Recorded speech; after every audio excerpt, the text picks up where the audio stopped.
तो कल के रिवीजन की अपार सफलता के बाद आज रिवीजन नंबर 2 हम ले रहे हैं। आज का अपने मतलब जो सब्जेक्ट है, they are, first of all we are going to discuss about writing section, I think, right. इसके बारे में हम डिस्कस करने वाले, then will discuss about grammar, ये दो चीजों के बारे में। एग्जाम एकदम, जैसे आप बोल सकते हैं कि अभी बस टोल नाके पे आई है, चालू भी हो गए कुछ कुछ लोगों के। मराठी वाले है कोई? कैसा रहा पेपर आज का? हाँ, ठीक था, इजी था, ओके। सब क्वेश्चंस थे ना? कोई आंसर्स वगैरह नहीं आए थे उसके अंदर? उम्मीद करते हैं। ऐसा बोल के कुछ लोगों का दिल तोड़ दिया आप लोगों ने। दो चार तो आएंगे ऐसा सोचा था। Anyway, coming back to the topic, we have, let's discuss first about letter writing, है ना। दो लेटर्स है, ओके, और दो में से एक हमको डील करना है, राइट। जब तक का जो ट्रेंड है उसमें से जो जो चीजें मैंने देखी कि आपने क्या क्या गलत किया है, उस चीज के बारे में थोड़ा सा बताता हूँ, ताकि एग्जाम में लिखते समय आप वो गलती नहीं करेंगे, ओके। पहली चीज जो मेजर मिस्टेक बहुत बार स्टूडेंट्स करते हैं, वो ये होते हैं कि they don't read the question properly, okay. Question ध्यान से नहीं पढ़ा जाता, प्रॉपरली पढ़ा नहीं जाता, एक चीज देखी जाती है, ओके।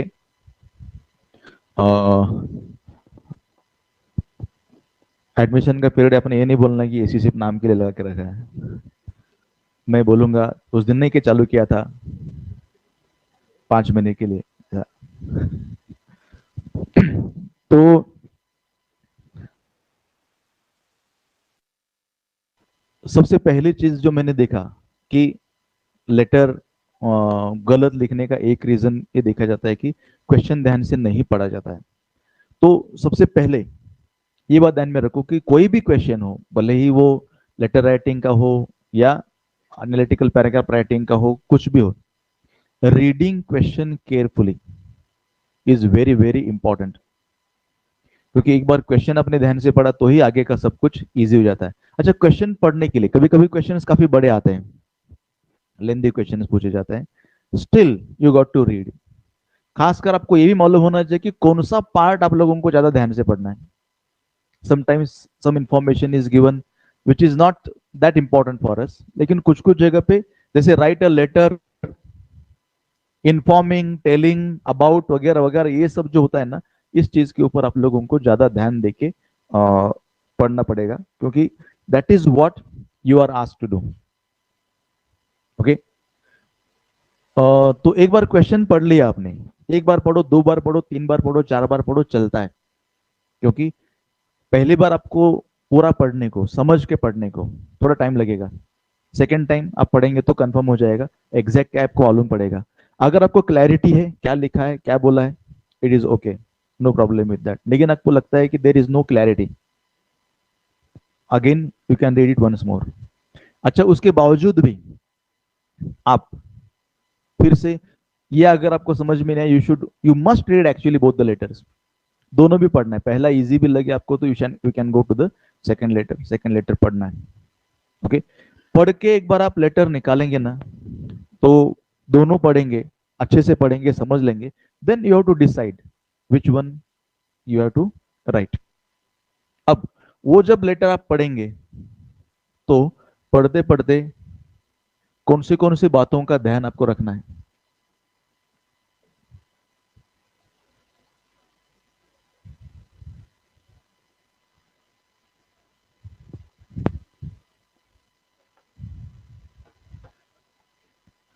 लास्ट टाइम हमने डिस्कस करते समय ये पॉइंट्स लिए थे, and this is revision.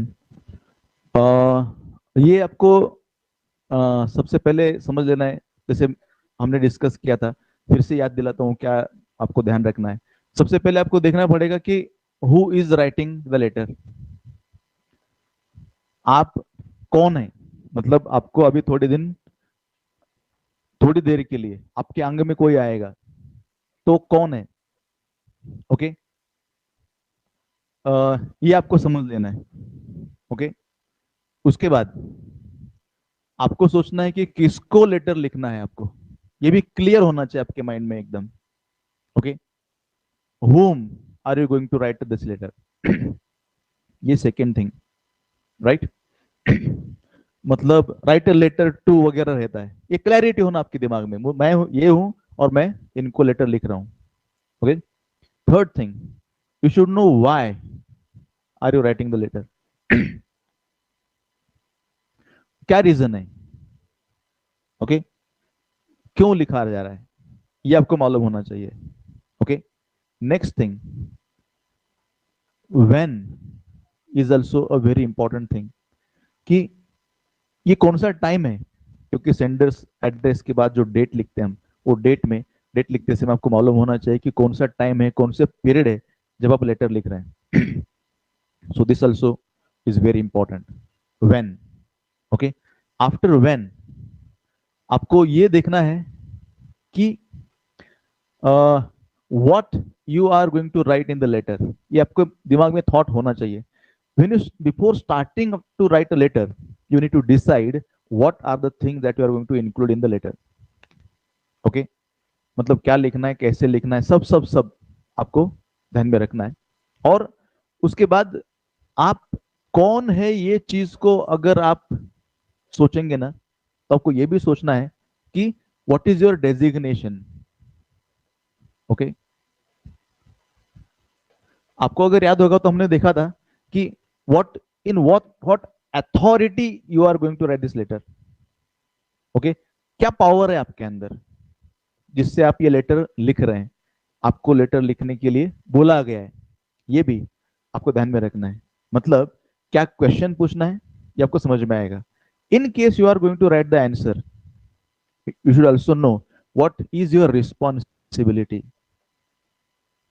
For example, कोई इंक्वायरी लेटर आया है, कोई कंप्लेंट लेटर आया है, आपको कंप्लेंट नहीं लिखना है, लेकिन आपको कंप्लेंट का आंसर अगर लिखना है, तो यू शुड नो कि आप उस कंप्लेंट लेटर में क्या लिखने वाले हैं, या कंप्लेंट के रिप्लाई में आप कौन से अथॉरिटी में वो क्वेश्चन का आंसर दे रहे हैं। मतलब आप उस शॉप के मैनेजर है, आप स्कूल के प्रिंसिपल है, ओके, या आप किसी ऑर्गेनाइजेशन के हेड है, क्या अथॉरिटी आपके पास, और क्या किस तरह से आपने जवाब देना चाहिए, ये सब चीजें आपको उसके अंदर सोचना है। Okay, and whenever you want to get some information, okay, आपको ये सोचना पड़ेगा कि what details you will need about that information. वो डिटेल्स की भी जानकारी आपको होनी चाहिए। ओके, कौन सी डिटेल्स है, कौन सी चीजें हैं जो आप जानना चाहते हैं। फॉर एग्जाम्पल, जैसे you are asking for some quotation of any product. Okay, तो वो प्रोडक्ट का कोटेशन मांगते समय क्या क्या डिटेल आप चाहेंगे, ये आपको समझ लेना है। ओके, तो ये सब जब आप रियलिटी में सोचेंगे ना, then you will be able to produce a very good and complete letter. Okay, तो सब बेसिक्स,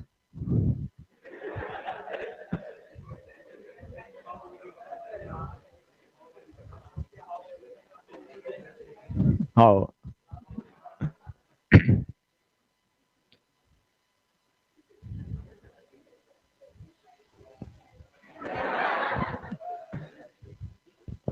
ओके,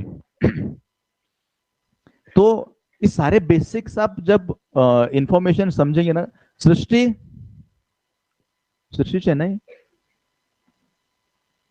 क्या कर रही है, कहां पे लगा?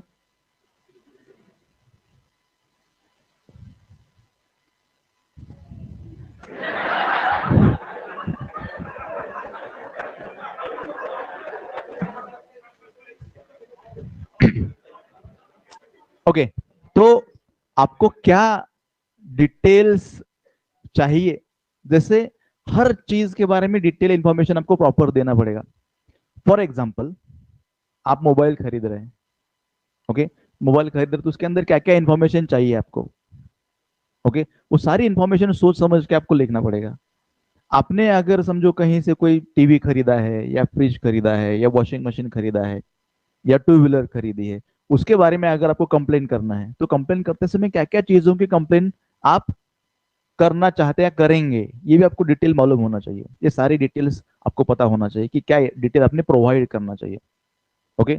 अब ये डिटेल्स नहीं देंगे तो लेटर इनकम्प्लीट रहेगा क्या? नहीं रहेगा, लेटर कंप्लीट रहेगा। लेकिन फिर वो लेटर का जो इवेल्युएशन है उस हिसाब से होगा, क्योंकि आप जब पूरे डिटेल्स लिखते हैं ना प्रॉपर तरीके से, तो एग्जामिनर को लगता है कि हाँ इसने सही तरीके से स्टडी करके लिखा है, definitely you get more marks for that, okay. तो इसके लिए सब चीजें आपको सोच समझ के लिखना पड़ेगा। फॉर एग्जाम्पल, आपने टीवी खरीदा है, ओके। अब कुछ कुछ लोग, मतलब लेटर चाइल्डिश लगता है कैसे, जब बच्चे लोग लिखते हैं तो क्या क्या होता है उसके अंदर, मैंने टीवी लाया, 2 दिन क्या हो गया, अभी तो लाया है टीवी लाया, 2 दिन अच्छा चला, उसके बाद उसका पिक्चर चला गया, उसका साउंड चला गया, खर्र आवाज कर रहा, आवाज कर रहा ओके, अचानक से चालू हो रहा, अचानक से बंद हो रहा। इतने सारे प्रॉब्लम कैसे क्या हो सकते टीवी के साथ? सारे प्रॉब्लम्स एक साथ नहीं होते, ओके। उसके कोई एक चीज के साथ प्रॉब्लम होता, राइट। आपको वही कंप्लेंट में लिखना है। जब लिखते ना कुछ भी अच्छा नहीं है, तो एग्जामिनर बोलता है एक बार तुम्हारी किस्मत भी टेस्ट कर लो, क्योंकि टीवी के साथ अगर इतना कुछ खराब है तो पक्का किस्मत खराब होंगी। तो वो ये सब गलत ही है, ऐसा आपको लिखना नहीं है। तो आपको लिखना यह है कि उसमें से एक चीज प्रॉपर नहीं है जिसकी वजह से आप इरिटेट हो रहे हैं, राइट। ऐसा लिखना पड़ेगा। फिर टीवी खरीदने के बाद आपको ये बताना पड़ेगा आपने कौन सी कंपनी का टीवी खरीदा है, मतलब ब्रांड का नाम लिखना पड़ेगा। उसके साथ साथ आपको ये भी लिखना पड़ेगा कि कौन से मेक का टीवी है, कब खरीदा था, रिसीट का डेट क्या है और रिसीट का नंबर क्या है, ये सब आपको देना पड़ता है, ओके। और साथ साथ में आपको अगर लिखना है एक्स्ट्रा इंफॉर्मेशन, तो आपको किस सेल्समैन ने अटेंड किया था उसकी जानकारी भी आप दे सकते हैं। साथ में ये भी लिख सकते हैं कि I am attaching copy of receipt, ये भी आप लिख सकते हो उसमें। तो इससे क्या हो जाएगा, the letter will become a complete letter, right.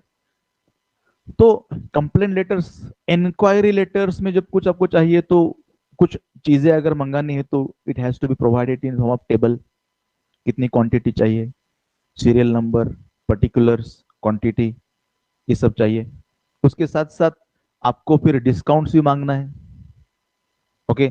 और हम आपके रेगुलर कस्टमर है, ये लास्ट पैराग्राफ में रेगुलर कस्टमर से, रेगुलरली लेट आते हैं तो हमको आप आ, अच्छा, कॉलेज को आए जैसा है एकदम। तो आ, हमेशा आप डिस्काउंट देते हैं, तो इस बार क्या डिस्काउंट है वगैरह वगैरह, ये सब भी चीजों की इंक्वायरी आप उसमें कर सकते हैं। एग्जाम के समय इसमें से कुछ चीजें हम भूल जाते हैं, जिसको याद रहता है उसको अच्छे मार्क्स मिलते हैं, राइट। तो रिमेंबर दिस, ज्यादातर जो क्वेश्चन आपको पूछा जाता है वो होता है letter to the editor, okay. तो वो भी लेटर लिखते समय आपको पूछना सोचना पड़ेगा आप कौन है, किसको लेटर लिख रहे हैं, क्यों लेटर लिख रहे हैं और ये लेटर कब लिख रहे हैं आप, ओके। फिर उसके बाद क्या आपको उसके अंदर इंक्लूड करना है, ये सब चीजें भी लिखना है। अब letter to the editor they are the special letters, okay. और जैसे नॉर्मली मैंने देखा है कि बहुत बार बुक्स में भी और बहुत सारे बच्चे भी जो लेटर टू द एडिटर लिखते हैं उसमें से नॉर्मल एक ही चीज मेंशन करते हैं कि publish this in your esteem newspaper वगैरह वगैरह, through the columns of your esteem newspaper I want to bring to the notice. मतलब वही वही वही चीजें हो गई। और मैंने भी आपको बोला था कि अगर आप जैसे मैंने आपको बोला वैसा लिखेंगे तो लेटर टू द एडिटर ज्यादा इफेक्टिव होता है। जैसे अ, जब भी हम लेटर टू द एडिटर लिखते हैं ना, we write it in relation to certain problem that we face, अच्छी चीजों के बारे में भी लिखा जाता है, लेकिन mostly we write about the problems that we have. Okay, अब letter to the editor, though it is written to the editor but actually it is meant to the general public, because after all it is the public who are going to read the letter. Okay, the editor is just a medium who is just going to put your letter in the letter to the editor column, और लोग पढ़ेंगे। editor doesn't have any power to do something that is expected to be done to solve the problem। समझा क्या? एक problem है, समझो, dowry, dowry का problem है, तो उसमें एडिटर कुछ नहीं कर सकता। एडिटर का काम एक ही है, वो पब्लिश करना, दैट्स इट। ओके, तो ये ध्यान में रखते हुए आपको लिखना है। और ये भी मैंने बताया था, इफ यू रिमेंबर, कि जब हम लेटर टू द एडिटर लिखते ना, तो जो प्रॉब्लम उसमें होता है, ऐसा नहीं कि वो प्रॉब्लम पहले नहीं रहता, रहता है। We don't feel the intensity of writing that letter, हमको वो पुश नहीं मिलता लेटर लिखने का। तो ये पुश कब मिलता है लेटर लिखने का? अपने साथ अगर कुछ हुआ, तो अपने साथ या अपने सामने कुछ हुआ तो हमको वो लेटर लिखने की इच्छा होती है, तो वो इंसिडेंट होना पड़ता है, तब उसके ऊपर ध्यान आकर्षित होता है। वैसे ही बहुत सारे इश्यूज अपने सामने हैं, जैसे reckless riding, reckless driving. Driving और राइडिंग अलग अलग चीज है, ये बात ध्यान में रखो। ओके, तो रेकलेस राइडिंग है, रेकलेस ड्राइविंग है। ओके, उसके बाद जो लोग कचरा वगैरह फेंकते हैं, अनहाइजीनिक कंडीशन है, उसका है। ओके, फिर जो प्रॉब्लम हमारे सामने आ रहे हैं अबाउट वेरियस, लाइक एग्जाम का प्रेशर। ओके, फिर एंट्रेंस एग्जाम का टेंशन, उसके बाद बहुत सारे स्कैम्स सोसाइटी में होते हैं। एडिटर, तो प्रॉब्लम तब हमको उसकी सीरियसनेस समझ में आती है जब रियलिटी में ऐसा कुछ अपने साथ होता है। तो ना, it is expected that a letter to the editor should be started with such a reference. मतलब ऐसा आप बोल सकते हैं, yesterday I came across such an incident where a teenager uh, rode his bike so speedily that he pushed three people, yeah, he knocked down three people on the road. Okay, और आपको बोलना पड़ेगा, incidents like this are increasing day by day. This is the introduction which is expected to be given when you write the letter to the editor. अगर कोई scam है तो उसके बारे में क्या इंट्रो लिखना एक्सपेक्टेड है? It is expected that your yesterday's edition, after all you are writing a letter to the editor.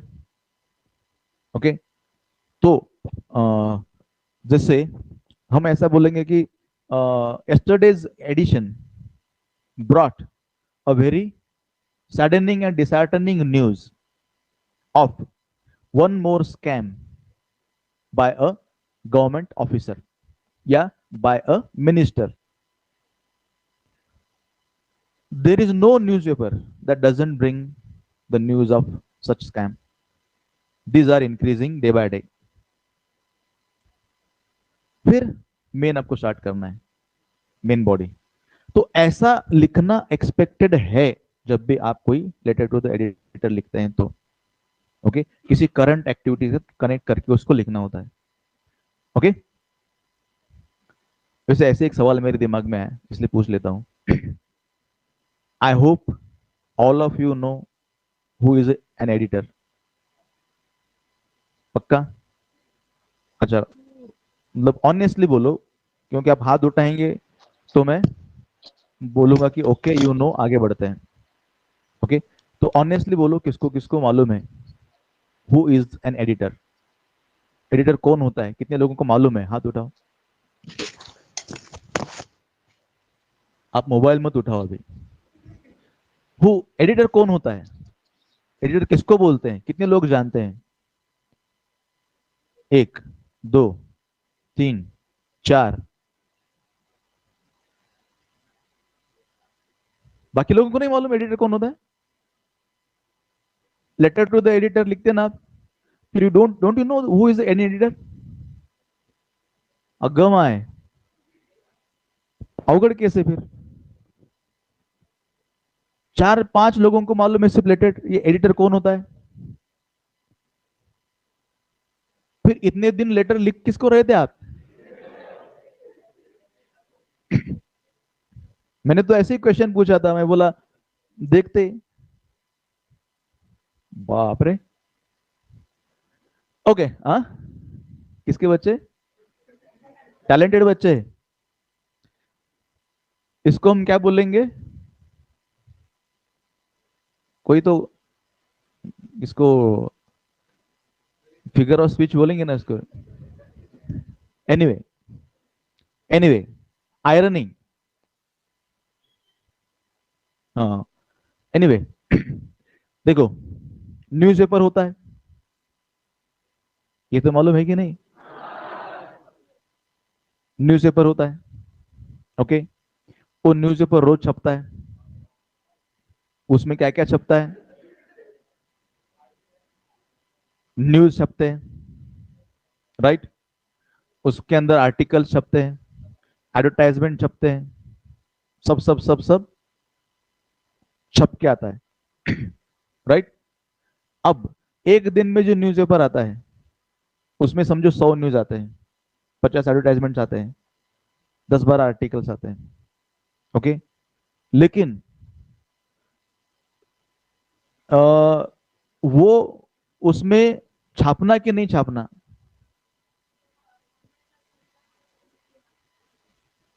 आ जाओ। लेकिन समझो अगर 100 न्यूज छापने हैं ना, तो उसके पास रहते, उनके पास आते 150 न्यूज। एडवर्टाइजमेंट अगर 50 छापने हैं ना, उनके पास 60-70 आते हैं। आर्टिकल 20-25 आते हैं, उसमें से 10 छापने होते हैं।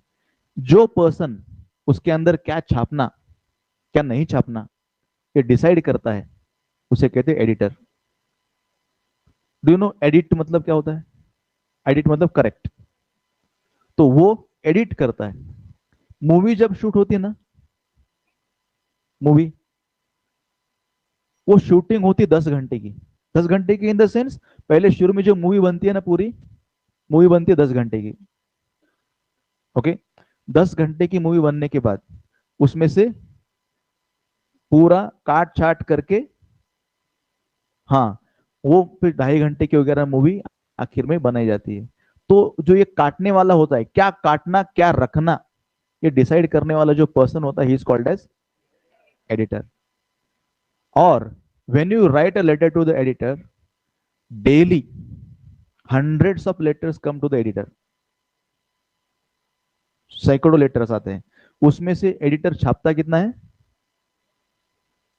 3 या 4। कितनी छापता है?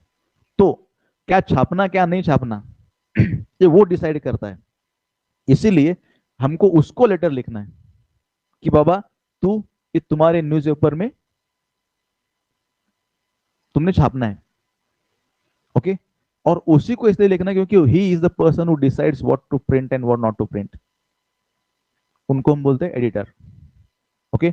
और एडिटर को अगर लगा this letter is worth printing, worth publishing, तो वो उसको एडिट करके पब्लिश करता है। उसको एडिट करता है। आपने जो लिखा जैसे कि वैसे छपता नहीं है, ओके।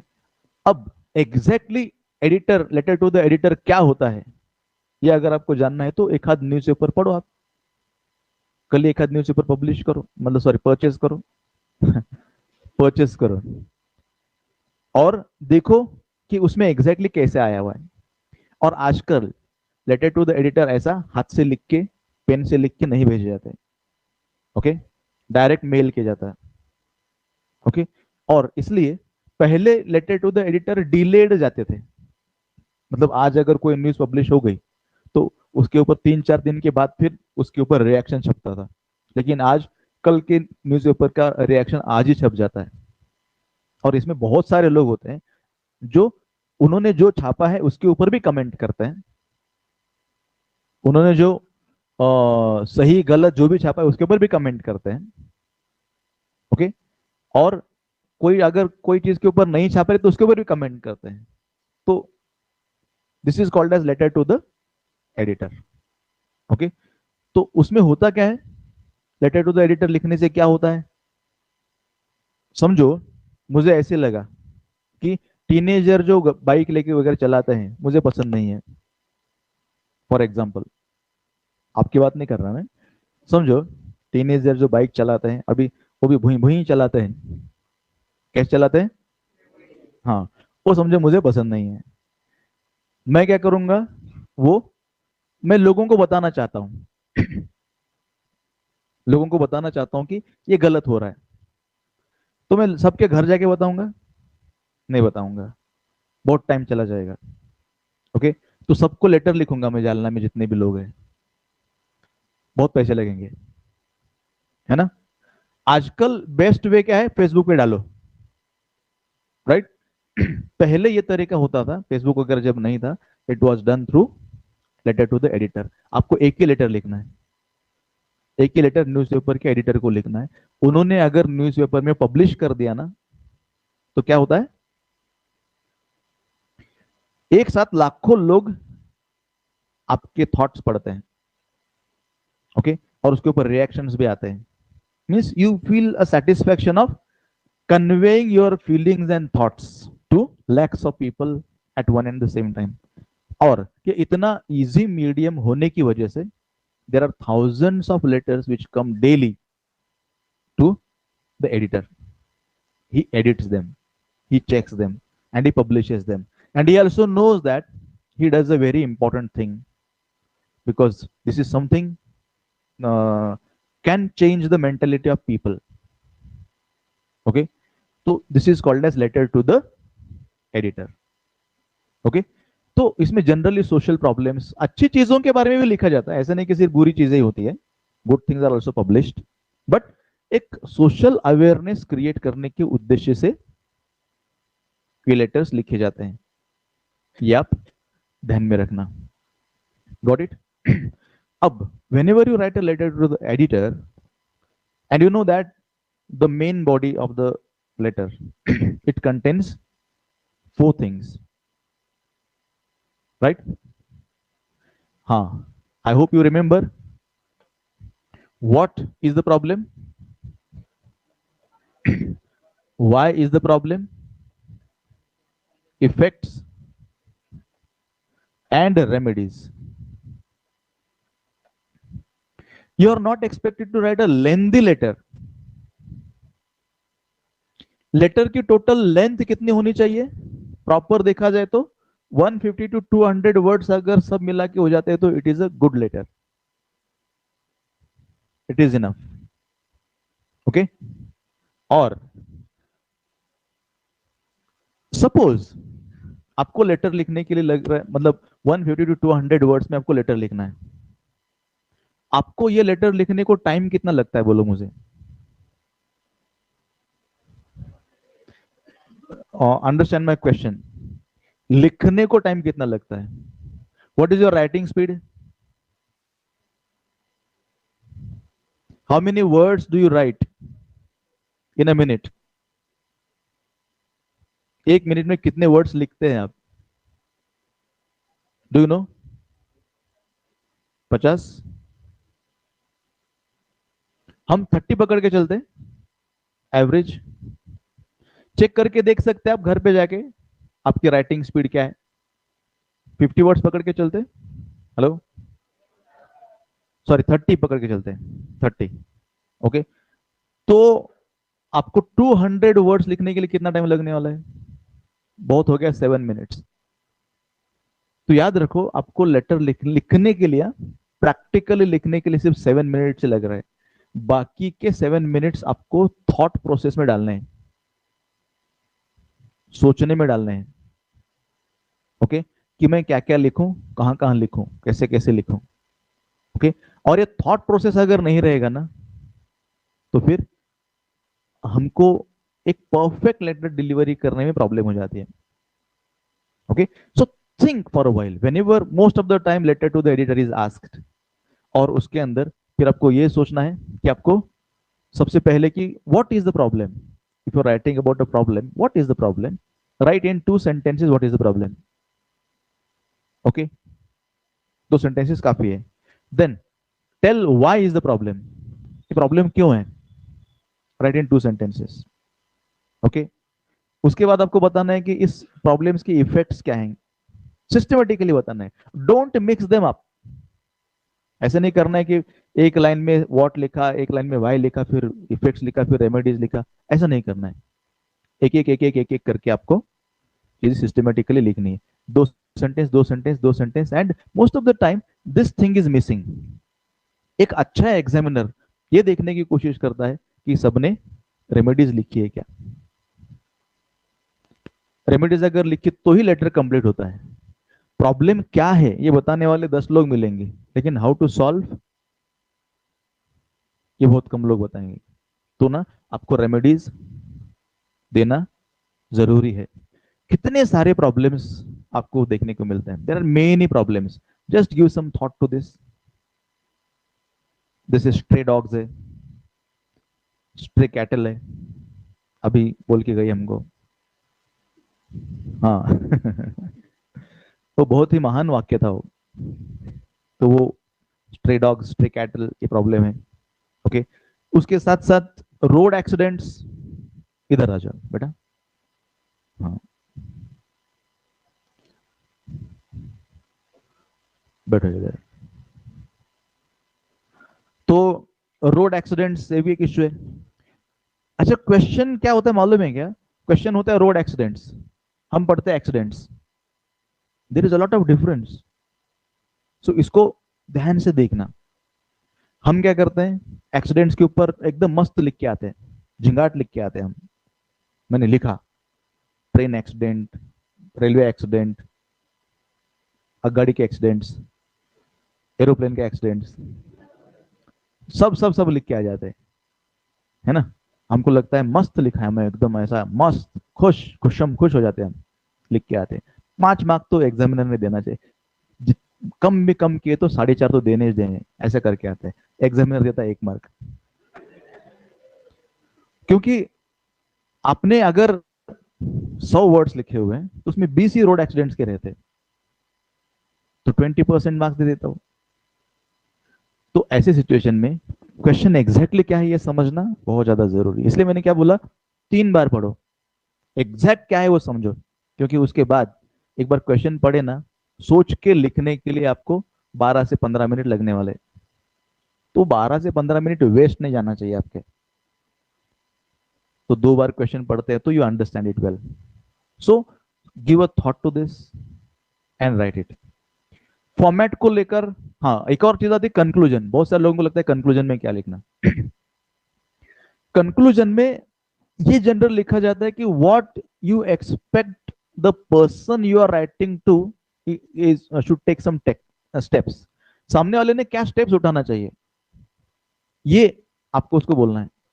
जैसे लेटर टू द एडिटर में जनरली लोग लिखते हैं कि kindly publish this letter in your esteemed newspaper वगैरह वगैरह लिखते हैं। और सारे बुक्स में यही लिखा जाता है, I am personally against this concept. Means logic क्या है? अगर आप लेटर टू द एडिटर लिख रहे हैं ना, तो एडिटर को तो पब्लिश ही करना है ना, वो थोड़ी ना घर पे लेके जाने वाला है। तो उसको बोलने की क्या जरूरत है, पब्लिश है। उसको मालूम है ना इसका क्या करना है। वो थोड़ी ना जाके ऐसा अपने घर में जाके पत्नी को बताएगा, मैंने कुछ लाया है तुम्हारे लिए। बोले, क्या काय आणले बरे, लेटर। ऐसा थोड़ी ना वो करने वाला है। उसको मालूम है कि ये पब्लिश करने की चीज है, तो काय को उसको बताना, kindly publish in your esteemed newspaper. और मतलब सैड थिंग क्या है, ये फर्राटे से चलता है, सभी ने एक्सेप्ट कर लिया है। मतलब जो भी बुक्स देखो सब में यही लिखा हुआ है, kindly publish in esteemed newspaper, kindly publish in esteemed newspaper वगैरह वगैरह। हर जगह पे वही चलता है, और एग्जामिनर भी शायद एक्सेप्ट करते होंगे, इसलिए बच्चों को 100 में से 100 मिलते फिर। व्हाट आई फील, आपको यही लिखना पड़ेगा कि I hope the concerned authorities will pay attention to the gravity or seriousness of the problem and take immediate steps to provide solution. फिर whatever problem it is there, ये template ही बना के रखना। क्या बोले? भावनास पोचला। अब मुझे सोचने दो मैंने क्या बोला। रिकॉर्डिंग सुन लेना। I hope the concerned authorities will understand, क्या है? I hope the,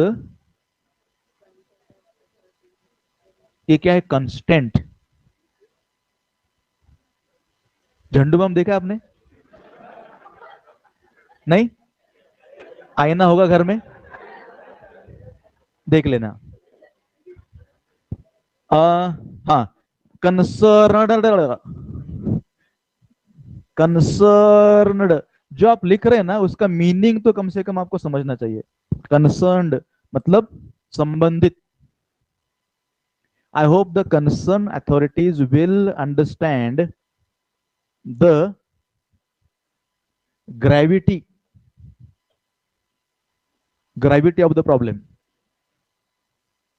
What is gravity? Seriousness. Serious मतलब वजन भाई।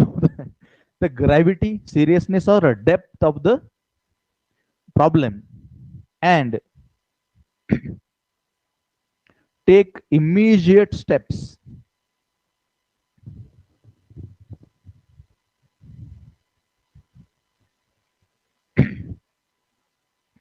सब लिख रहे ना? हाँ, जो नहीं लिख रहा है, लिखने का सिर्फ नाटक कर रहा है, उसके सारे बच्चे नंगे पैदा होंगे।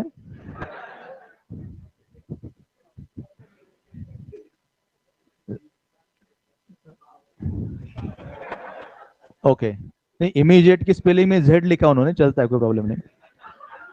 इमीडिएट स्टेप्स, आवाज नहीं आ रही? हाँ, आवाज नहीं आ रही? ठीक, इमीडिएट स्टेप्स। बाप रे, 3 लोगों की बुक देखा, तीनों के प्रॉब्लम स्पेलिंग के प्रॉब्लम्स है।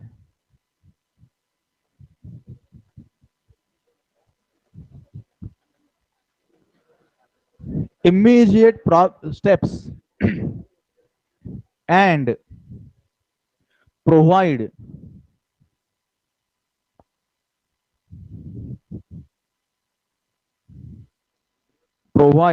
a permanent solution to the problem.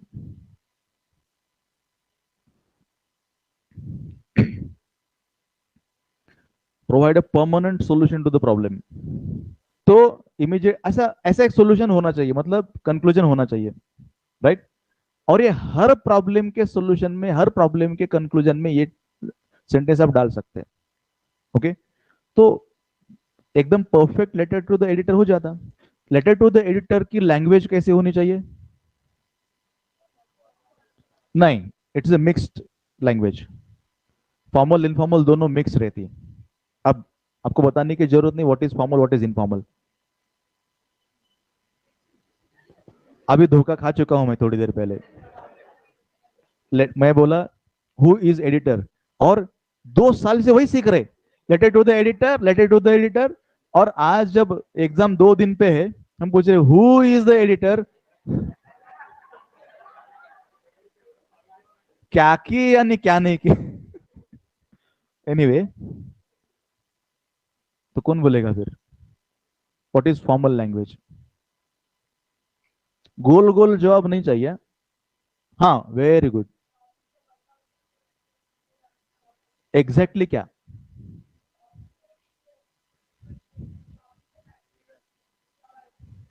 नहीं नहीं नहीं, वो तो सब पे गोल गोल जवाब हो गया, मैं बोला ना एग्जैक्टली क्या, what is meaning of official language, what is exact official language? हाँ,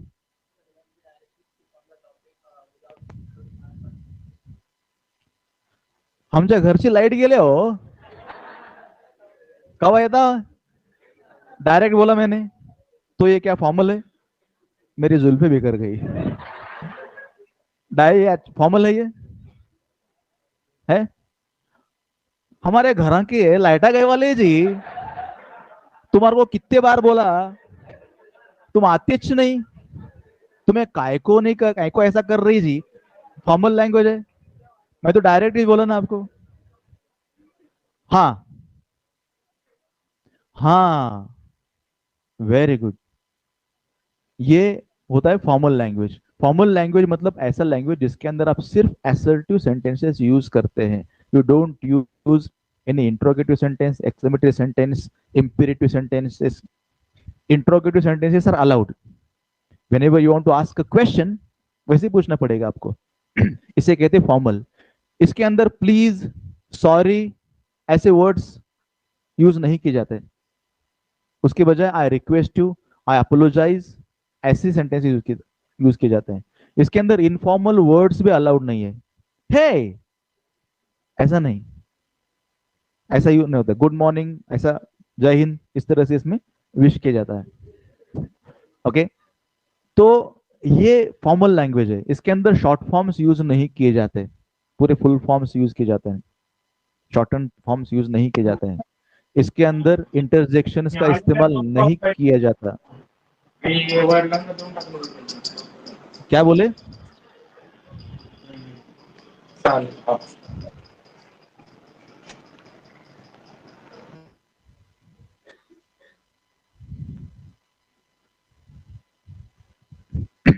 ओके. तो this is formal language. Informal language means इसके अंदर आप कोई भी वर्ड यूज कर सकते हैं. इनफॉर्मल तरीके से कम्युनिकेशन जिसके अंदर होता है, वन टू वन कम्युनिकेशन होता है. और इसके अंदर सिर्फ असर्टिव सेंटेंस या स्टेटमेंट्स का इस्तेमाल किया जाता है. Letter to the editor has mix language in it. इसमें फॉर्मल इनफॉर्मल होते हैं, लेकिन फॉर्मल लैंग्वेज का ज्यादा यूज इसमें किया जाता है. मतलब इसके अंदर आप interrogative sentence, exclamatory sentence use कर सकते हैं. फॉर्मल सेंटेंस लेटर्स में जब ऑफिसर्स को वगैरह लिखते हैं ना, उसके अंदर आपको एक्सक्लेमेटरी सेंटेंसेस आप यूज नहीं कर सकते, इंटरजेक्शन यूज नहीं कर सकते, लेकिन लेटर टू द एडिटर में यूज कर सकते हैं. Okay. How can I forget that incident. हम वो लिख सकते हैं ऐसा. और ऐसा इसलिए यूज कर सकते हैं because you are talking to public. लोगों से बात कर रहे हैं ना आप, इसके लिए लिखा जाना पॉसिबल है. तो mix language is followed in letter to the editor. Got it. जब आप फॉर्मल लेटर भी लिखते हैं ना, उसके अंदर जो सब्सक्रिप्शन होता है वो भी अलग अलग तरीके से लिखा जा सकता है. There is variety. मतलब हम क्या लिखते हैं, thanking you, yours faithfully, X Y Z. Template बना के रखा हमने. ओके. अब योर्स फेथफुली की जगह पे बहुत कुछ लिखा जा सकता है. योर्स अफेक्शनेटली लिख सकते हैं आप, योर्स सिंसियरली लिख सकते हैं, होपफुली योर्स लिख सकते हैं if are hoping for something. Okay. ये भी लिखा जा सकता है. योर वेल विशर भी लिख सकते हैं. रिस्पेक्टेड वहां पे नहीं आएगा, वो सैल्यूटेशन में आएगा. सब्सक्रिप्शन लास्ट का हम बात कर रहे हैं. ओके. मतलब हम जब क्लोज करते हैं कॉम्प्लीमेंट्री क्लोज, उसके अंदर बहुत सारी चीजें हैं. Hopefully yours, yours hopefully. Okay. या लेटर से कनेक्टेड अगर कोई है, कोई वर्ड है, आपको लगता है कि ये वर्ड लेटर के कंटेंट के साथ बहुत अच्छा मैच करता है, ऐसा कोई वर्ड भी उसके अंदर आप ऐड कर सकते हैं. ओके. जैसे जैसे आप लिख रहे हैं about some problems that you have around you, और अपने बार बार कंप्लेन करने के बाद भी प्रॉब्लम सॉल्व नहीं हो रहा है, तो आप बोल सकते हैं regretfully yours, because you are regretting that your problem is not been heeded. So that's why regretfully yours. ये वर्ड्स भी ऐड कर सकते हैं. ऐसे कितने सारे वर्ड्स है. Okay. You can write there. Got it. और ये सब पेपर के इसी साइड में आएगा, इधर कुछ भी नहीं जाएगा. ओके. अभी कहीं पे भी वो वाला पैटर्न फॉलो नहीं किया जाता, इधर कुछ भी नहीं लिखना है, सब कुछ you to write to the इस राइट साइड, मतलब पेपर के राइट साइड में, आपके लेफ्ट हैंड साइड में आएगा। ओके, तो यहाँ पे सब कुछ इधर के एरिया में लिखना है। एक और गलती, लेटर ने बहुत सारा टाइम खा लिया अपना, जिनको एडिटर क्या नहीं मालूम, इतना टाइम तो बनता है। अरे रे रे, आगे बढ़ते हैं। फॉर्मेट में कुछ लोग गलती करते हैं।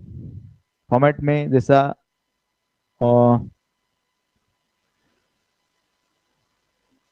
सेंडर्स एड्रेस,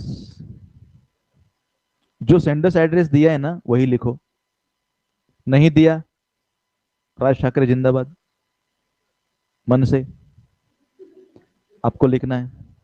ओके, तो और ऐसा लिखते समय जो वर्ड आप लिख रहे हैं ना उसका फर्स्ट लेटर कैपिटल होना चाहिए, कॉमा होना चाहिए।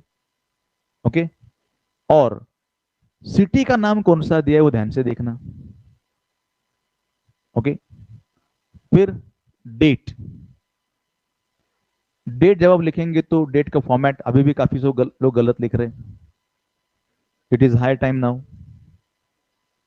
तो आज की डेट कैसे लिखेंगे आप, एग्जाम की डेट पकड़ के चलो, 27 फेब, फेब्रुआरी ऐसा नहीं लिखा जाता, 27 फेब 2023, सिर्फ 23 भी लिखा जा सकता है। क्या करना पड़ेगा, एपोस्ट्रोफी देना पड़ेगा, कॉमा नहीं बोलते उसको, एपोस्ट्रोफी बोलते हैं, एपोस्ट्रोफी देना पड़ेगा। और एड्रेस के बाद एक लाइन छोड़ो, डेट लिखो, डेट के बाद एक लाइन छोड़ो। हाँ, टू लिखे नहीं लिखे चलता है, पर अगर आपने लिखने का फैसला किया हुआ है तो टू लिखेंगे, कॉमा दो नहीं दो that is not important.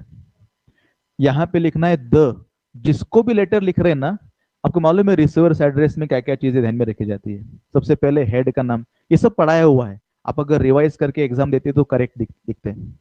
Okay, the लिखना, द के बाद मैनेजर आएगा। ओके, एडिटर को अगर लिखना है तो आएगा टू द एडिटर, एडिटर का ई कैपिटल आएगा। उसके बाद जो गलती बहुत सारे बच्चे करते हैं, मैंने पिछली बार मेरे ख्याल से डिस्कस किया था, क्वेश्चन आता है write a letter to the editor of a national daily, तो बच्चे लिख देते हैं नेशनल डेली।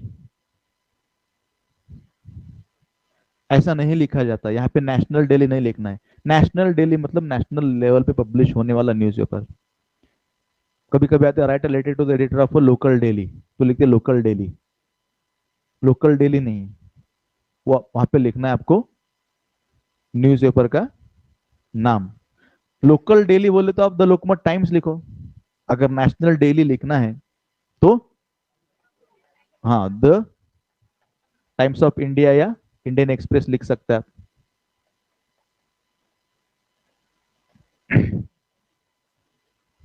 उसके बाद लिखो एड्रेस लाइन, एड्रेस लाइन में पक्का करो आप एमजी रोड लिखने वाले, और लिखो सिटी का नाम। सिटी का नाम लिखने से पहले सेंडर्स एड्रेस में कौन सी सिटी का नाम है वो लिखना है आपको। ओके, सेंडर्स एड्रेस में समझो जालंधर है तो जालंधर लिखो, सेंडर्स एड्रेस में दिल्ली है तो दिल्ली लिखो। ओके, क्योंकि ऊपर एड्रेस में सिटी का नाम आएगा, इधर नहीं आएगा। जालंधर का आदमी जालना में कंप्लेन काय को करेगा, तो जो भी सिटी का नाम है ऊपर जो दिया है वो लिखो, पर सिटी का नाम होना जरूरी है। इतना लिख देना है। उसके बाद और इसमें भी ध्यान में रखना छोटी छोटी चीजें हैं, T capital E capital T capital T capital, O capital लिखने की जरूरत नहीं, I capital M G capital R, ये सब फर्स्ट लेटर कैपिटल लेटर में होना। ओके, उसके बाद सब्जेक्ट, सब्जेक्ट काफी सारे लोग खा जाते, कुछ लोगों को कंफ्यूजन नहीं रहता है कि कहाँ पे लिखना सब्जेक्ट। कुछ लोगों ने अभी के भी एग्जाम में ये गलतियां की है, सेंडर्स एड्रेस रिसीवर्स एड्रेस फिर डेट, ऐसा भी लिखा है, sender's address receiver's address subject फिर डेट, ऐसे भी लिखा है। तो ये फॉर्मेट अच्छे से एग्जाम को जाने से पहले घोट के जाओ प्रॉपरली। ओके, तो उसके बाद आएगा सब्जेक्ट। सब्जेक्ट शॉर्ट में लिखो। पिछले एग्जाम मैंने देखा था 2-2 लाइन का सब्जेक्ट लिखा था। सारे मार्क्स के सब्जेक्ट में लेंगे क्या? लेटर भी तो लिखना बाकी है। तो सब्जेक्ट शॉर्ट में लिखना है। और अगर आपको कंफ्यूजन हो रहा है कि सब्जेक्ट क्या लिखना, तो ना आप लेटर में बहुत बार ये वर्ड रहता है, इन्फॉर्मिंग अबाउट। अबाउट के बाद के 3-4 वर्ड्स लिखना।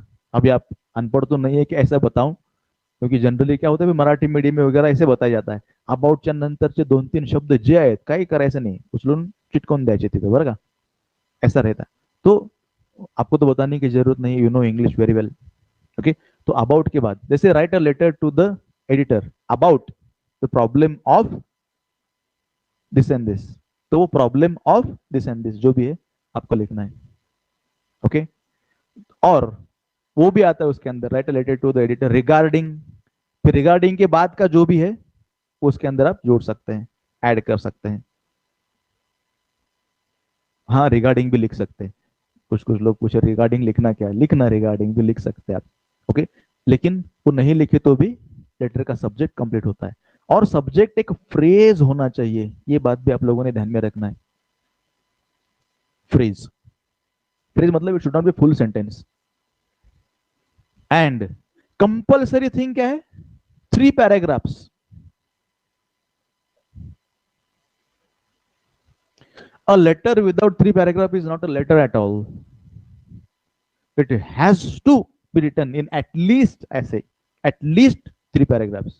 अय ऐक ना येड्या, 3 पैराग्राफ्स। लेटर में कम से कम 3 पैराग्राफ होना। हाँ, 4 भी कर सकते हैं आप।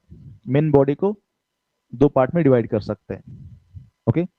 तो 3 पैराग्राफ्स और लैंग्वेज प्रॉपर। मैं तो सजेस्ट करूंगा आप लेटर टू द एडिटर्स पढ़ो, उसकी भाषा समझो और फिर लिखो। फिर बाकी मैंने बोला आगे सब्सक्रिप्शन वगैरह क्या क्या आना चाहिए, ये सब I hope you understood. Okay. Complaint letter अगर है ना, तो उसके अंदर भी आप क्या एक्सपेक्ट करते भी क्लियरली लिखो। जैसे आपने ऑनलाइन कोई चीज खरीदी है और प्रॉपर फंक्शन नहीं कर रही है, तो आप क्या एक्सपेक्ट करते हैं?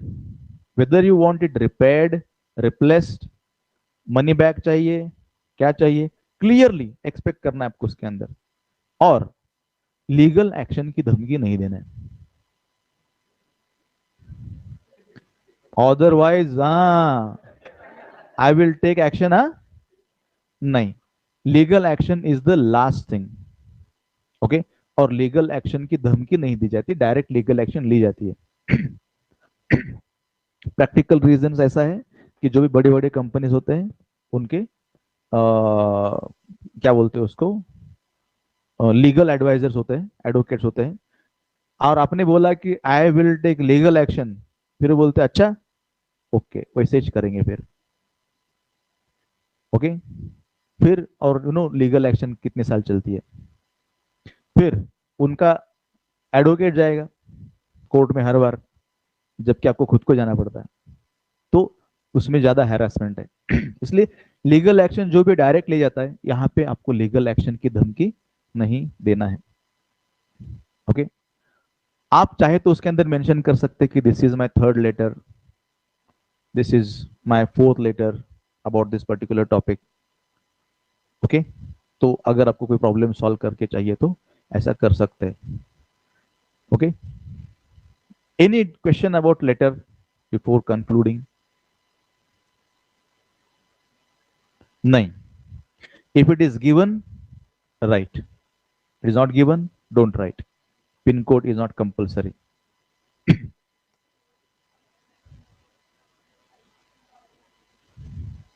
To the, not needed actually, not needed, because whenever you write it, just write whatever you want to be published.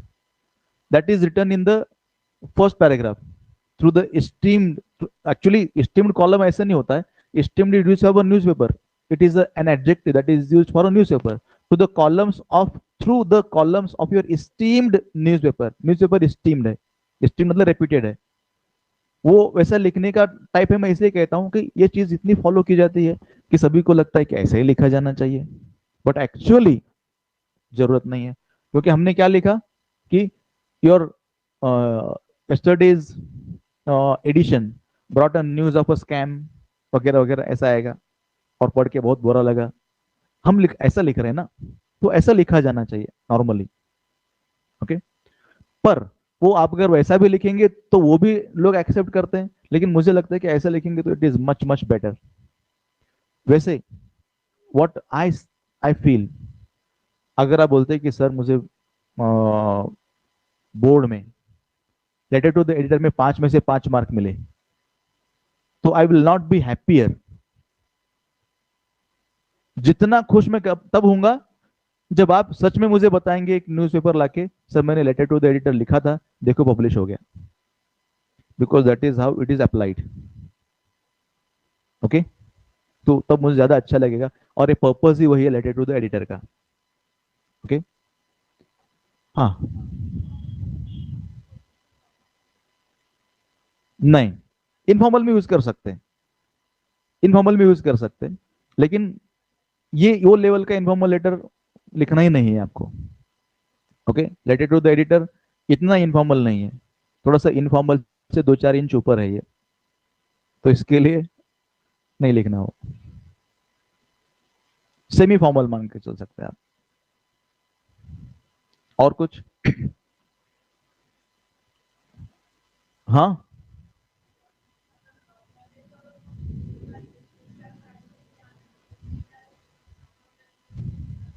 मैं बोला ना आपको, this is my second letter, this is my third letter, ऐसा बोलो। आपको एक ही लिखना है लेटर। आपको एक ही लेटर लिखना है। तो चलते रहेगा, मतलब अगले साल भी देने का प्लान है क्या एग्जाम? प्रैक्टिकल पर्पजेस के लिए अगर है ना, अगर आप बोल रहे हैं सर सच में प्रॉब्लम आए तो क्या करना, मैं आपको बोला ना, लीगल एक्शन की धमकी नहीं देना है, डायरेक्ट लीगल एक्शन लेना है। क्योंकि आपके पास 3 लेटर है ना ऑलरेडी, जो चलते रहेगा बोलते हैं ना, 3 लेटर ऑलरेडी है, प्रूफ है आपके पास। तो आप डायरेक्ट लीगल एक्शन जाके ले सकते हैं उनके ऊपर। ओके। क्योंकि धमकी देने के बाद भी तो बोलेंगे ले लो फिर, राइट? तो डायरेक्ट करना है वो। Okay. Okay. Now let's go to the analytical paragraph.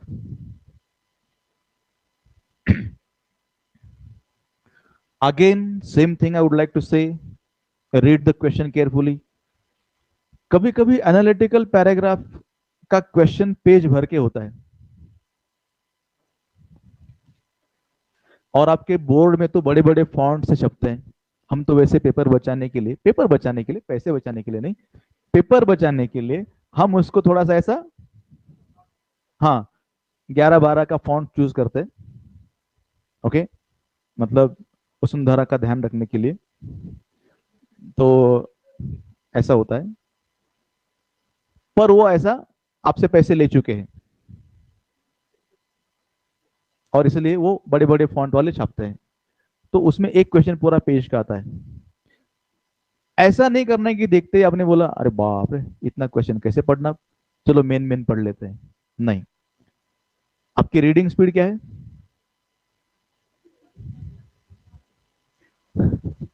ना राइटिंग स्पीड मालूम है ना रीडिंग स्पीड मालूम है।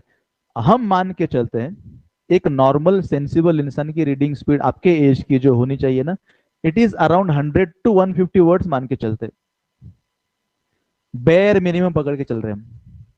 ओके। इतना होना चाहिए, रीड विद अंडरस्टैंडिंग। ओके, इतना होना चाहिए। तो आपके पूरे क्वेश्चन में 300 वर्ड्स होंगे, तो पढ़ने के लिए मैक्सिमम 3 मिनट लगेंगे। ये मतलब हायर लिमिट बोला मैंने, 3 मिनट लगेंगे। लेकिन इसके अंदर आपने थोड़ी सी अगर कोताही की ना, तो प्रॉब्लम ही हो जाएगा। आप क्वेश्चन समझ ही नहीं पाएंगे कि कौन से एंगल से आपको लिखने के लिए बोला है। फिर एग्जामिनर बोलेगा ये तो बोला ही नहीं था मैंने लिखने को, ये तुमने क्या लिख दिया। ओके। इसलिए give the devil its share, give the question it's time, तब क्वेश्चन समझ में आएगा और आप लिख पाएंगे। दोनों क्वेश्चंस अच्छे से ध्यान से पढ़ के देखो। अगेन मैं बोलता हूं कि आपको लिखने को टाइम कितना लगने वाला है? 5 से 7 मिनट, 5 से 7 मिनट लगने वाले आपको, ज्यादा नहीं।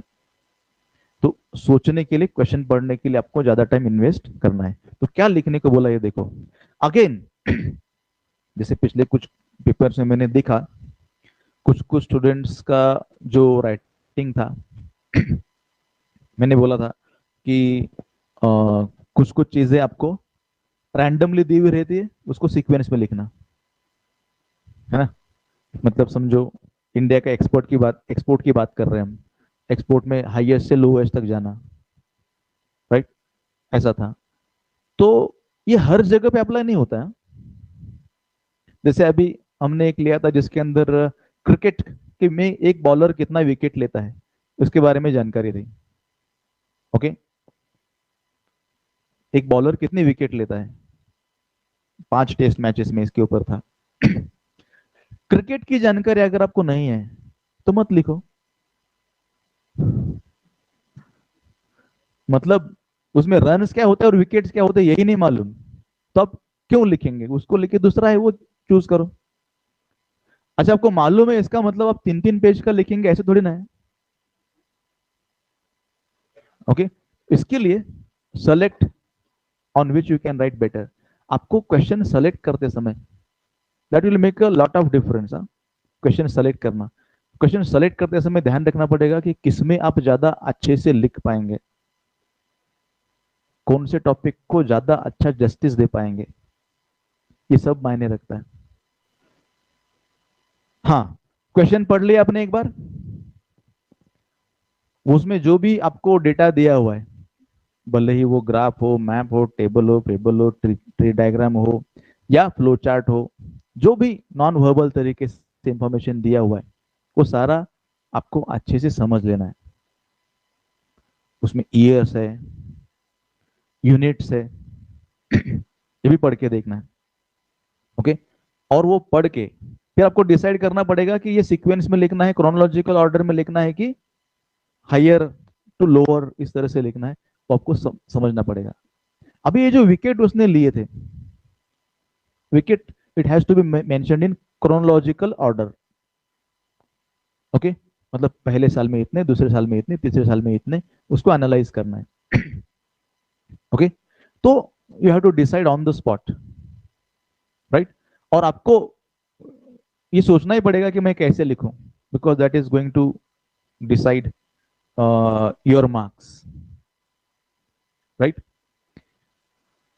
अच्छा, एक बार आपने सोचा कि okay this is something I am going to write, I know the given data, I understood the data properly, now I am going to pen it down, ऐसा एक बार डिसाइड किया, तो फिर आपको ये सोचना पड़ेगा कि instead of riding the bike on 5th gear directly,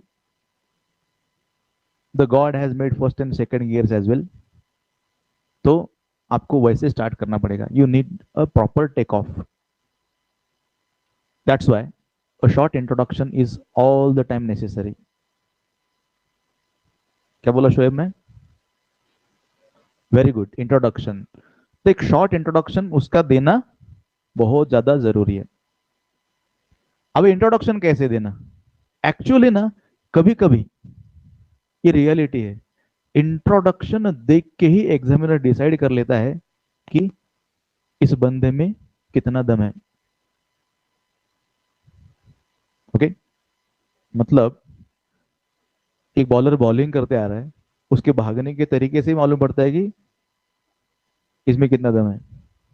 okay, वैसे ही आप जब इंट्रोडक्शन लिखते हैं, इंट्रोडक्शन मतलब something that you are going to create in your own mind, है ना धनंजय? मास्क पहन के जो आता है ना, मुझे डाउट आता है उसके ऊपर।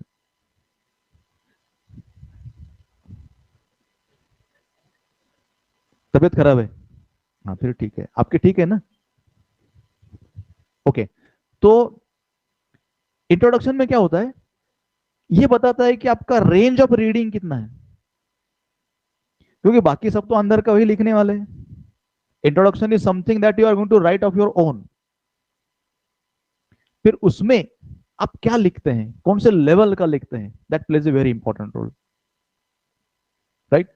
जैसे अभी जैसे विकेट का हमने देखा था, उसमें क्रिकेट का जानकार अगर है तो वैसे कहेगा अनसर्टनिटी डायनेमिक्स क्रिकेट, ऐसा बोला जाता है, बहुत बड़ा स्टेटमेंट बोला जाता है क्रिकेट के बारे में कि अनसर्टनिटी डायनेमिक्स क्रिकेट, मतलब क्रिकेट में सब अनसर्टन रहता है। अब ऐसा सेंटेंस अगर आपने लिखा तो सामने वाले को मालूम है कि he is a well read person, और सिर्फ वेल रेड होना ही नहीं, उस टॉपिक के बारे में अपने रेड होना जरूरी है।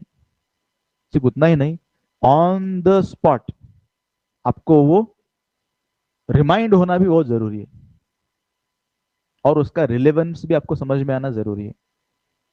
ओके, तो ऐसे thoughts.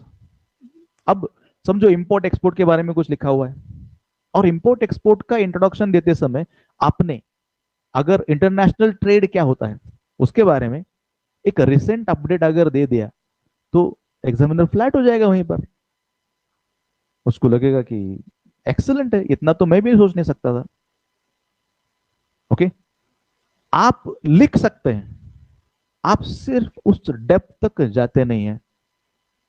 Okay, we most of the time have a superficial thinking, we don't go in depth. लेकिन ये जानने के लिए क्या किया जा सकता है आपको बताता मैं। आप भी right now we don't have that much of time, but आगे जाके आप सोच सकते हैं कि how you can do the things better. आप अपना एक इंट्रोडक्शन प्रिपेयर करना खुद का, और अपना ही इंट्रोडक्शन 10 अलग अलग तरीके से प्रिपेयर करना। कोशिश ये करना कि दूसरे इंट्रोडक्शन में पहले में का एक भी वर्ड नहीं आना चाहिए एक्सेप्ट द फैक्ट्स। ओके, जैसे I am Mahesh, my name is Mahesh, my parents fondly named me Mahesh, people call me Mahesh, when you follow my documents you will read my name as Mahesh. आप देखो कितनी वैरायटी आएंगे। आप बोलेंगे, सोच रहे होंगे ऐसे तो कितने सारे लिख सकते हैं, and that is what variety is all about.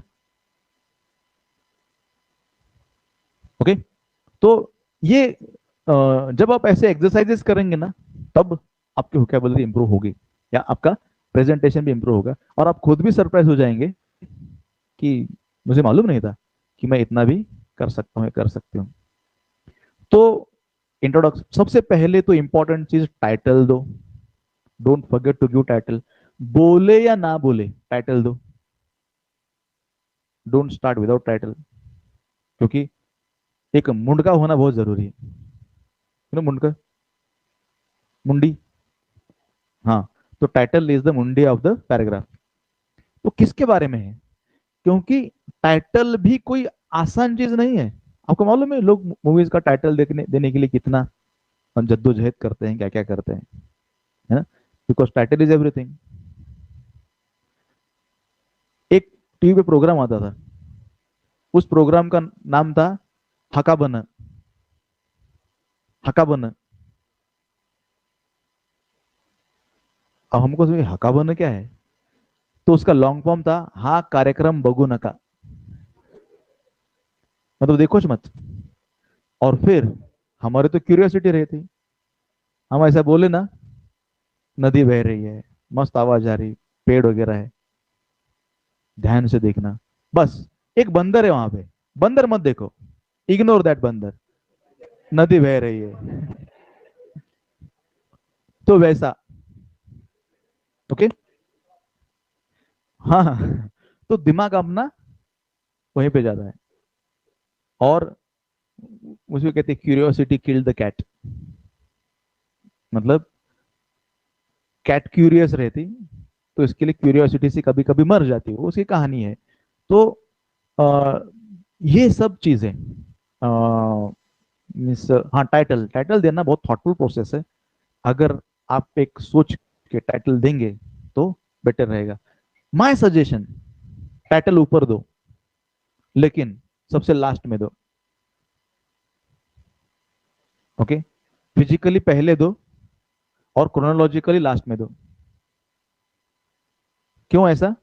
क्योंकि आप पूरा जब लिखेंगे तो आपको समझ में आएगा कि आपने क्या लिखा है। एंड वंस यू मेकअप कि ये मैंने लिखा हुआ है, देन टाइटल आपको ज्यादा इजीली देना जम जाएगा। लेकिन टाइटल भूल न जाना, इसलिए ऊपर पेंसिल से टाइटल ऐसे लिख के रखना, फिर आपको याद आएगा। और टाइटल ले से अबाउट, वहां पे याद रहेगा आपको देना। और टाइटल भी देते समय ऐसा सेंटर पकड़ के देना। ओके। एक और, फर्स्ट लेटर कैपिटल होना। पूरा का पूरा टाइटल कैपिटल लेटर में दिया जा सकता है, याद रखो। Okay. Giving a title makes many things easier for you. Then give introduction. As I told you, think of a proper introduction. आपके दिमाग में इंट्रोडक्शन आएगा, सोच के लिखो। राइट। प्रॉपर एक बिगिनिंग कैसे कर सकते हैं वो आप सोच के लिख सकते हैं। उसके लिए आपके पास एक तरीका है, मतलब एक प्रॉपर इंट्रोडक्शन कैसे लिखना। अगर आपके दिमाग में नहीं आ रहा है तो एक आपके लिए सॉल्यूशन देता हूं मैं। You can apply this. 4 line छोड़कर कंटेंट लिखना शुरू करो। टाइटल, टाइटल की जगह छोड़ो, 4 लाइन छोड़ो, कंटेंट लिखना शुरू करो। फिर डायरेक्ट जो भी कंटेंट है आपको जो सीक्वेंस में लिखना है उस सीक्वेंस में लिखना शुरू करो, मतलब एनालिसिस लिखना शुरू करो। पूरा लिख के पैराग्राफ खत्म कर दो। ओके। पैराग्राफ खत्म करने के बाद अब आपको कंटेंट समझ में आ गया क्या है, फिर अब सोचो इसका प्रॉपर इंट्रोडक्शन क्या होना चाहिए। तब आप शायद बेटर इंट्रोडक्शन कर सकते हैं। हेलो। क्योंकि आपको समझ में आएगा कंटेंट क्या है, तो प्रॉपर इंट्रोडक्शन लिख सकते हैं। And when you right the main content of that, अब प्रॉपर सिक्वेंशियली आप तो उसको अरेंज करने वाले, वो अरेंज करने के बाद यू नो कि एनालिसिस करते समय क्या क्या पॉइंट्स आपको ध्यान में रखना है। एनालिसिस करते समय आपको वैरायटी ऑफ सेंटेंसेस चाहिए। Do remember variety? राइट। उसके साथ साथ एनालिसिस इंपॉर्टेंट है। एनालिसिस मतलब हाईएस्ट क्या है, लोएस्ट क्या है, सबसे ज्यादा सबसे कम, ये सब चीजें भी बताना पड़ेगा। सेकंड नंबर पे क्या है। तीसरा, नॉन वर्बल कम्युनिकेशन में रीजन देना पॉसिबल नहीं है, क्योंकि टेबल में सिर्फ ये देंगे ना, इंग्लिश में कितने बच्चे फेल, मैथ्स में कितने बच्चे फेल, रीजन तो नहीं देंगे उसके अंदर, क्योंकि it is not made for that. It is only made to present the facts. लेकिन आपके एनालिटिकल पैराग्राफ में अगर आप रीजन नहीं देंगे तो एनालिसिस किस काम का? तो कुछ भी लॉजिकल रीजन आप उसके अंदर ऐड कर सकते हैं। तो थिंक अबाउट इट। एक प्रॉपर आप कैसे एनालिसिस कर सकते हैं या कैसे रीजनिंग दे सकते हैं, लॉजिकल रीजनिंग होना उसके अंदर भी आप लिखो, सोचो। अब आप ये सब सोचेंगे तो आपको समझ में आएगा आपको लिखना बहुत कम है। हाँ, सोचना ज्यादा है, और मार्क्स उसी के हैं। आपको मैंने बोला था आईआईटी के बच्चों का क्या वैल्यू रहता। वो क्या बोलते, इलेक्ट्रिकल इंजीनियरिंग का बच्चा फाइनेंस में। ओके। तो उसको क्या बोलते, तेरी इलेक्ट्रिकल इंजीनियरिंग बाहर छोड़ के आओ, हमको वो नहीं चाहिए। क्या चाहिए? तुम्हारा स्किल। वो स्किल लेके अंदर आओ, that is what we want. Okay. तो वैसा ही यहां पर कंटेंट क्या लिखा, दैट इज नॉट इंपॉर्टेंट। वो तो कोई भी लिखने वाला है। कंटेंट कैसे लिखा उसको ज्यादा मार्क्स होते हैं। कंटेंट तो सब वही लिखने वाले ना, कुछ अलग थोड़ी लिखने वाले। 10 बच्चे पास, 10 बच्चे पास, अब 10.5 थोड़ी ना बच्चे पास करने वाले। ओके। जो है वही लिखने वाले आप, लेकिन हाउ, उसको ज्यादा मार्क्स है। इसके लिए 5 में से कंटेंट को 2 मार्क दिए जाते हैं। कंटेंट को 2 मार्क है। ओके। प्रेजेंटेशन को 1 मार्क है, ग्रामर को 1 मार्क है। ओके। और फिर सारा आपने सब प्लान कैसे किया हुआ है। एक्चुअली क्रिएटिविटी को 1 मार्क उसमें देते हैं कि आपने क्या क्रिएटिव लिखा, और वो क्रिएटिविटी मोस्टली रहती है इंट्रोडक्शन और कंक्लूजन पैराग्राफ में। हेलो। मतलब इंट्रोडक्शन क्या क्या लिखना, इसके लिए आपने, मेरा सजेशन है कि 10-12 एनालिटिकल पैराग्राफ के सिर्फ इंट्रोडक्शन ही पढ़ के देखो। प्रॉब्लम क्या मालूम है क्या? हम सिर्फ पढ़ के निकालते, हम उसका रूमिनेशन नहीं करते। Do know rumination?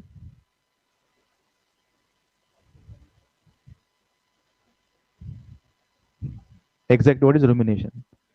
रुमिनेशन मतलब जानवरों को परमपिता परमात्मा ईश्वर ने एक विशेष अ, आशीर्वाद दिया हुआ है। वो जब भी भोजन करते हैं, भोजन में जो भी वो अन्न खाते हैं, उस अन्न को वो बैठ के क्या कर सकते हैं, फिर से निकाल के चबा सकते हैं। जो चब खाया है फिर से चबाना, तो उसको कहते हैं रुमिनेशन। तो वैसे ही अपना थॉट प्रोसेस ज्यादा चलना चाहिए। तो वैसे ही जो जो इंट्रोडक्शन से पढ़ो मत, ये सोचो कि ऐसा ही क्यों लिखा, यही क्यों लिखा, इसी टेंस में क्यों लिखा, आपको सोचना है।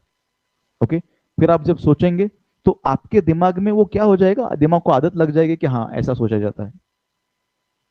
राइट, तो दैट वर्क्स।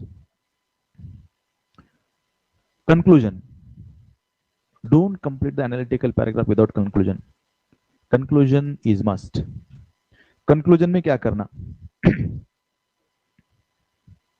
कंक्लूजन में एक चीज देखो, कंक्लूजन में क्या होता है, nothing new should be said in conclusion. Conclusion में कुछ भी नया नहीं बोलना है आपको। कंक्लूजन में कुछ भी ऐसी इंफॉर्मेशन देना नहीं है जो ऑलरेडी आपने दी है या नहीं दी है। ओके, मतलब आप ये सोचेंगे कि 4 पॉइंट वहां पे लिखे, 5वां पॉइंट कंक्लूजन में लिखूंगा तो हो जाएगा, ऐसा नहीं। Conclusion is just summing up. अगर आपके कंक्लूजन में कोई नया पॉइंट आता है तो याद रखना, it is not a conclusion at all. वो तो मेन बॉडी का हिस्सा हो गया, क्योंकि नया पॉइंट आ गया ना उसके अंदर। ओके, अभी अगर मैं बोलता ओके विल कंक्लूड इट, ऐसा बोल के मैं अगर बोलूंगा लेटर राइटिंग एक पॉइंट बोलता आपको मैं, वो कंक्लूजन नहीं हुआ, वो मेन बॉडी हो गया, क्योंकि दैट इज इंपॉर्टेंट इंफॉर्मेशन। तो कंक्लूजन में क्या करना, ओवरऑल चीज से क्या आपने कंक्लूड किया, क्या क्या समझा, उसको सम अप करके प्रेजेंट करना है। ओके, और to give the hint to the examiner आप ये लिखो, वी कैन कंक्लूड दैट।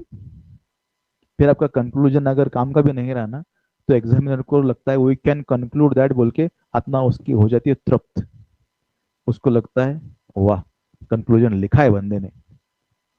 उसके बाद अच्छा लिखना ये अपनी जिम्मेदारी है। ऐसा नहीं कि वी कैन कंक्लूड दैट ढिंका चिका ढिंका चिका ढिंका चिका ढिंका चिका, ऐसा नहीं लिखना है। कल किसी का मैसेज आया था मुझे। मैंने बोला था कि कोई भी पैराग्राफ का पहला सेंटेंस तो एग्जामिनर ध्यान से पढ़ता है, तो ही मिसटूक इट। वो बोले सर, अगर मैंने ऐसा किया, आपने बोला कि पहला सेंटेंस ध्यान से पढ़ता है, ओके, तो समझो मैंने पहला सेंटेंस बहुत ध्यान से लिखा और अंदर मैंने कुछ भी बकवास लिख दिया, तो चलेगा क्या? माय क्वेश्चन वाज, बकवास काय को लिखेंगे आप? जिन उंगलियों में कलम पकड़कर बकवास लिख सकते हैं, उन्हीं उंगलियों से उसी कलम से रिलेवेंट भी लिख सकते हैं आप। जब रिलेवेंट लिखना संभव संभव है, तो काय को इररिलेवेंट लिखना, है कि नहीं? है ना ध्यान? तो इररिलेवेंट लिखने की कोई जरूरत नहीं है, लिखो ना जो कुछ काम का है। ओके, सो सिंपली ये बात ध्यान में रखना। जैसे कंक्लूजन में एक दो चीजें अगर मैं बताऊं, जैसे वो जो एग्जाम में था वो बॉलर का 5 विकेट, मतलब 5 टेस्ट मैचेस में कितने विकेट लिए, तो आप बोल सकते हैं कि in conclusion we can say that the bowlers performance was unsteady throughout the 5 years, but little efforts can definitely bring him, little efforts and analysis can bring him better results। ऐसा लगना चाहिए कि ओके संभला बाबा। Okay, और analytical paragraph में जब sentences लिखेंगे ना, उसके टेंस की रिलेवेंस संभाल के रखना। मतलब प्रेजेंट का प्रेजेंट, पास्ट का पास्ट, फ्यूचर का फ्यूचर, प्रॉपर ऐसे करना। ऐसा नहीं कि आप मिक्स एंड मैच कर रहे हैं। Okay, got it? कोई क्वेश्चन अगर आपके मन में है, पूछ सकते हैं।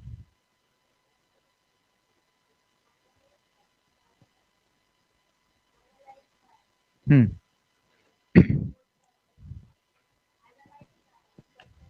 हाँ, एनालाइज पैरा आता है, एक पैराग्राफ देके एनालिसिस करने के लिए पूछा जाता है।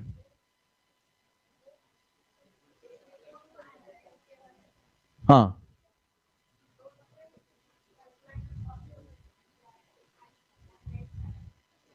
हाँ, तो आपको वो पैराग्राफ में जो भी उन्होंने लिखा हुआ है ना, उस चीज की आपको क्या समझा वो लिखना है ना, what you came to know about that.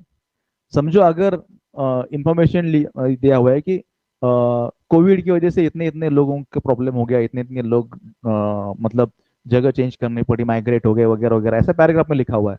आप एनालिसिस करो, आपको बताना पड़ेगा कि para tells that covid cause so many problems to people, और बहुत सारे लोगों को उसकी वजह से सफर करना पड़ा।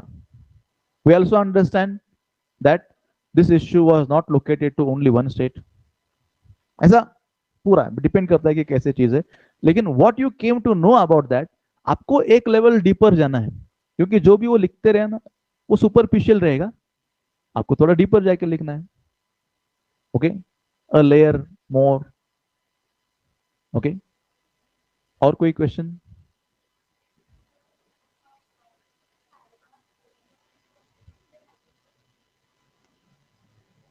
टाइटल पैराग्राफ को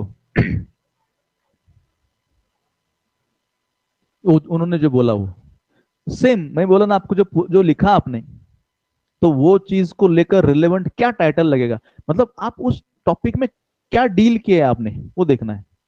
मतलब समझो, एक एग्जांपल अगर हम लेंगे, जैसे एग्रीकल्चर। ओके, एक टॉपिक है एग्रीकल्चर। अब अगर उसके अंदर समझो और फार्मर्स के एग्रीकल्चर में क्या क्या प्रॉब्लम्स आते हैं, वही अगर सिर्फ लिखा हुआ है, तो आपको लिखना पड़ेगा प्रॉब्लम्स इन एग्रीकल्चर, कोई भी टॉपिक हो। ओके, अगर उसमें बताया कि बेनिफिट्स क्या क्या है एग्रीकल्चर के, तो लिखो बेनिफिट्स ऑफ एग्रीकल्चर। अगर उसमें लिखा है कि इंडिया में किस तरह का एग्रीकल्चर होता है, तो लिखो इंडियन एग्रीकल्चर। लेकिन इंडियन एग्रीकल्चर लिखा हुआ है और अपने टाइटल से एग्रीकल्चर दिया, तो सुटेबल नहीं होगा, क्योंकि एग्रीकल्चर में बहुत सारी चीजें होती हैं। जैसे टॉपिक्स अगर हम बताएंगे ना टाइटल के हिसाब से अगर डिस्कस करेंगे, neighbours, my neighbours, good neighbours, ये तीनों अलग अलग टॉपिक्स है। नेबर्स, अलग अलग प्रकार के नेबर्स। माय नेबर्स, मेरे आजू बाजू में जो रहते कार्य करते वो कैसे है। और तीसरा गुड नेबर्स, मतलब जो गुड नेबर्स रहते वो। और एक लिख सक ऐसे भी, अगर माय नेबर अगर ऐसा आया, नेबर्स अलग है, माय नेबर एक नेबर के बारे में आपको बताना है, तो टॉपिक इस तरह से छोटा छोटा होते जाता है। टॉपिक की लेंथ जितनी बढ़ेगी उतना उसका जो क्या बोलते हैं उसको स्पेसिफिसिटी होती है ना, वो कम होती जाती है, मतलब ज्यादा स्पेसिफिक रहता है, क्योंकि एक आध वर्ड डालने से वो बढ़ जाता है। एग्रीकल्चर लिखेंगे तो पूरा एग्रीकल्चर आ गया उसके अंदर दुनिया भर का। इंडियन एग्रीकल्चर छोटा हो गया। प्रॉब्लम्स ऑफ इंडियन एग्रीकल्चर, तो एग्रीकल्चर उसमें भी इंडियन एग्रीकल्चर, उसमें भी इंडियन एग्रीकल्चर के प्रॉब्लम्स, मतलब जितने वर्ड्स आप एक्स्ट्रा डालेंगे उतना फिर से वो छोटा छोटा छोटा टॉपिक हो जाता है। इसके लिए देखो आप, जो भी थेसिस होते हैं ना, थीसिस के टाइटल बहुत बड़े होते हैं।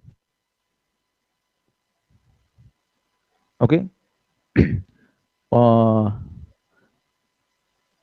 एक टॉपिक था ऐसा, Chicano consciousness in South American literature, मतलब ये थीसिस का था, Chicano consciousness in South American literature. मतलब उसमें क्या हो गया, लिटरेचर के ऊपर है, साउथ अमेरिकन लिटरेचर है, उसमें भी चिकेनो कॉन्शियसनेस है, और भी बड़े बड़े टॉपिक्स रहते हैं, तो जितना बड़ा टॉपिक्स उतना उसका डेप्थ कम, ऐसा होता है। ओके, तो थिंक अबाउट इट।